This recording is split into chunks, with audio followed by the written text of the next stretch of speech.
I didn't see you there. I was sorry. I was trying to decide whether I was going to make this video or shoot myself in the face.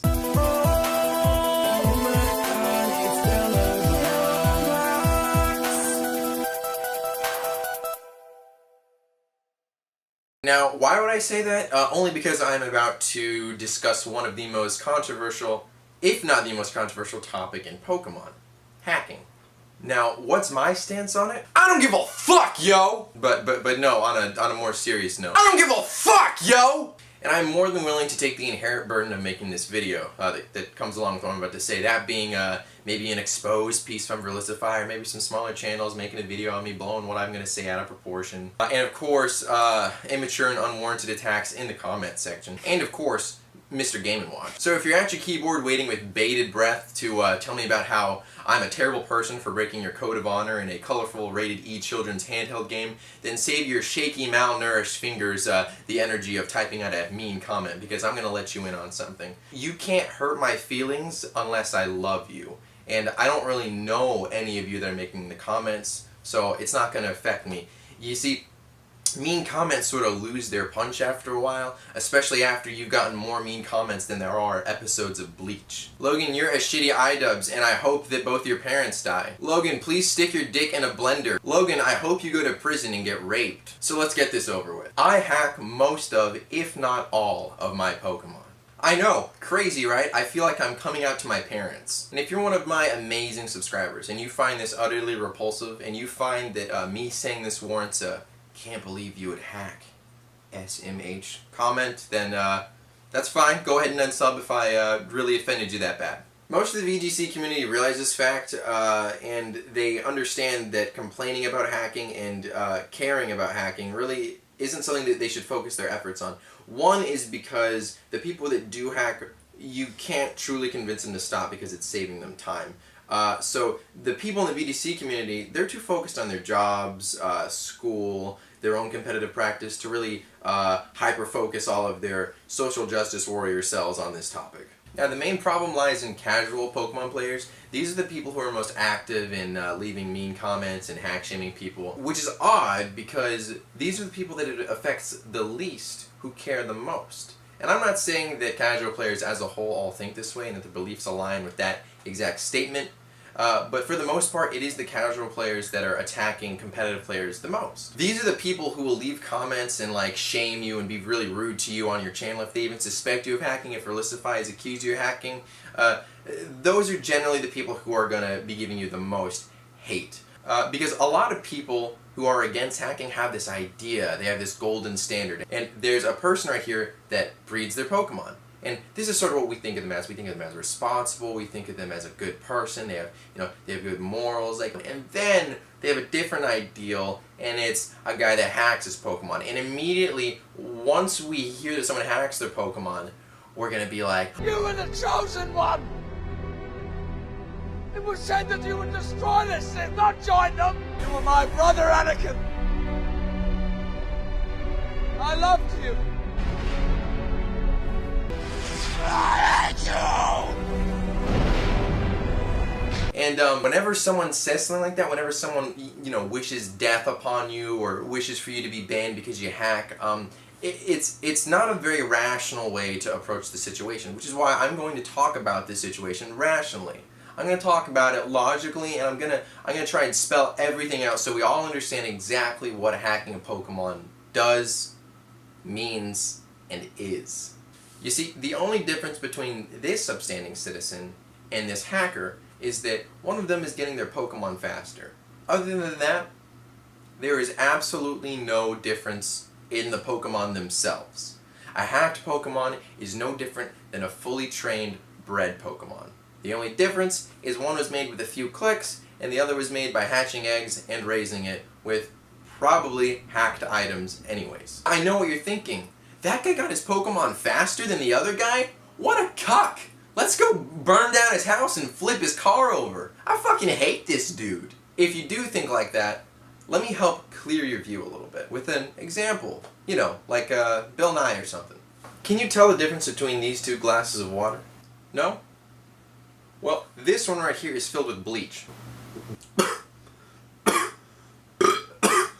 I'm dying. If you couldn't detect the difference between these 2 glasses of water, then that doesn't mean you're dumb. It just means you're observant. There is no difference between the 2 glasses of water.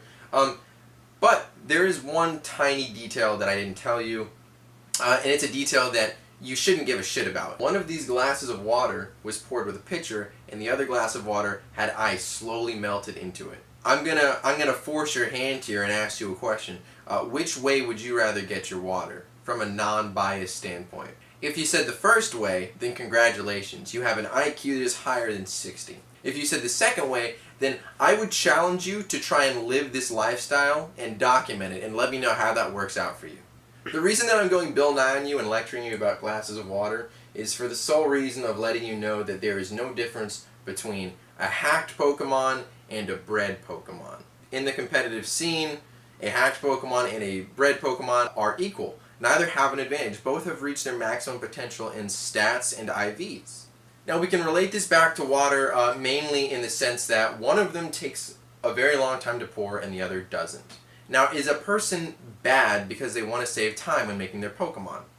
I would like to say no. I don't think a person is bad for wanting to save time on making their Pokemon. If you breed your Pokemon, you're not bad either, but you're definitely not a good person either. You're not a good person or a bad person. You're a person who plays Pokemon just like the person that hacks. Life can get really busy, and I understand that. And a lot of people don't have time to sit there for hours and breed their own Pokemon. And not a lot of people are willing to do that for other people, as it does take a while. It consumes up to 8 hours or more to make a whole team, to breed a whole team from scratch. That being said, I'm a very busy person. I have school, I have work, I have a job, I have a girlfriend. All of this pours into my life, and I don't really have a lot of time to breed Pokemon. So I do turn to genning for most, if not all, of my Pokemon. I've gone to tournaments with teams that I've bred, and I've done well. I've gone to tournaments with teams that I've hacked, and I've done well. The point is, you have no competitive advantage when you use a hacked Pokemon. So in conclusion, hacked Pokemon are no different than Pokemon that are bred to their full potential. And to recap, the only advantage we have is saving time. But that's not even truly a competitive advantage, as it takes place outside of tournament grounds and does not affect in any way, shape, or form how the battle is going to play out. Any advantage that takes place outside of VGC tournament grounds is not an advantage at all competitively. Yes, the rule in Pokemon does state that you cannot hack Pokemon or illegally manipulate them. But that is only a standard that is put in place to make sure that Pokemon do not pass the threshold of their natural stats. And when Pokemon are genned, when I use gen Pokemon, I make sure that they don't pass their natural maximum stats that they can achieve, because not only would I get caught for that and disqualified, but that would be very unfair and that would actually give me a competitive advantage. So that is something that I will not do. Am I a bad person for hacking? No. Would I be a bad person if I manipulated the Pokemon stats to be higher than they're supposed to be? Yes. Verlisify has made comments saying, it just seems like the Pokemon Company doesn't care anymore. And you know what, Verlisify, you're right. The Pokemon Company does not give a shit if you hack anymore. There's even a rule in soccer. And the rule is, whenever you're playing and the game has begun, the team that starts with the ball cannot pass the ball backwards until they pass the ball forwards. People in soccer pass the ball backwards before they pass it forwards all the time, because it's a rule that is put in place for seemingly no reason, and it does not give the team that is initially starting with the ball a competitive advantage. And you'll see referees ignore when teams pass the ball back first all the time, because they realize that it's a very minor rule that does not give it an advantage, so they're not going to call anyone out on it. And that's exactly how you can relate hacking to VGC.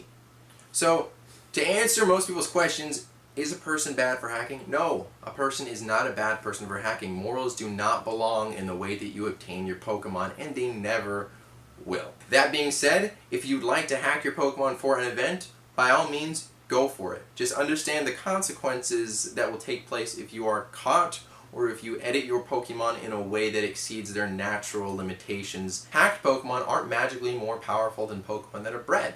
There is no tactical advantage for hacking Pokemon in VGC, therefore it shouldn't be a topic that is so hyper-focused as it is right now. How about screen peeking? How about we focus on screen peeking? How about we focus on the fact that you can screen peek twice and get away with it, but on the third warning is when you get busted for it. Screen peeking is not only something that gives you an actual competitive advantage, but it also makes you an actual shitty person. Isn't that right, Sekium? I'm just gonna wrap this video up. I hack. I don't care. It's not something that affects the game competitively in an unfair way by any means. So it is something that should not even really be worried about. If you don't hack and if you're against hacking, that's also fine because you can truly have a code of honor based on the VGC rules. But at the end of the day, the one message that I'd like to get across to you is do not hack shame people. It is a waste of your time. People are going to keep doing it anyways, and it's a very, very quick and efficient way for busy people to play competitively without sacrificing their practice time for their breeding time. Hacking doesn't make you a bad person, and breeding doesn't make you a good person. There are no bad or good ways to obtain Pokemon in VGC. It's not a crime, and it doesn't inherently make you evil. So anyways, that's going to be the end of this video. Thank you for watching. Please leave all of your mean comments below, and I will read every single one of them. But anyways, if you liked the video, go ahead and leave a like, leave a comment, and subscribe. I'll be posting more videos soon unless I've been shot in the head. Anyways, I'll see you guys in the next video. Bye-bye.